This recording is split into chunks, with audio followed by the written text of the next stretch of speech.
പച്ചക്കറി വളർത്തുക എന്ന ലക്ഷ്യത്തോടെയുള്ള സർക്കാരിന്റെ കാർഷിക പദ്ധതി വിജയത്തിലെത്തിച്ചിരിക്കുകയാണ് Thiruvananthapuram Vattappara Lourdes mount higher secondary school വിദ്യാർത്ഥികൾ. വട്ടപ്പാറ ലൂർദ് മൗണ്ട് സ്കൂളിൽ ഇത് വിളവെടുപ്പ് കാലം. വെമ്പായം കൃഷി ഓഫീസറുടെ നിർദ്ദേശപ്രകാരം സ്കൂളിലെ ഒരേക്കർ വരുന്ന തരിശുഭൂമി കുട്ടികൾ വിളനിലമാക്കുകയായിരുന്നു. 30 കുട്ടികളടങ്ങിയ കാർഷിക ക്ലബ്ബ് രൂപീകരിച്ചുകൊണ്ടായിരുന്നു തുടക്കം. ഉൽപ്പന്നങ്ങൾ വിറ്റുകിട്ടുന്ന പണം അടുത്ത വിളവെടുപ്പിനും പാവപ്പെട്ട കുട്ടികളെ സഹായിക്കുന്നതിനും പ്രയോജനപ്പെടുത്തുന്നു. സ്കൂൾ മാനേജർ ബെന്നി അപ്പൻചിറയുടെ പിന്തുണയോടെയാണ് പഠനത്തിനൊപ്പം കുട്ടികൾ കൃഷിയിലും മികവ് തെളിയിക്കുന്നത്. മുഖ്യമായിട്ടുള്ളത് പയർ, ചതുരപ്പയർ, വെണ്ട, കത്തിരി, പടവലം മുതലായവയാണ്.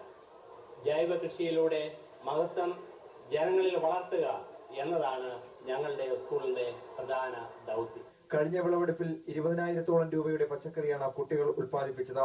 2 വിളവെടുപ്പുകൾ പകർന്ന നേട്ടം മുൻനിർത്തി വീണ്ടും കൃഷിയിറക്കാനുള്ള തയ്യാറെടുപ്പിലാണ് ഈ വിദ്യാർത്ഥികൾ. സൂര്യ ന്യൂസ്, തിരുവനന്തപുരം.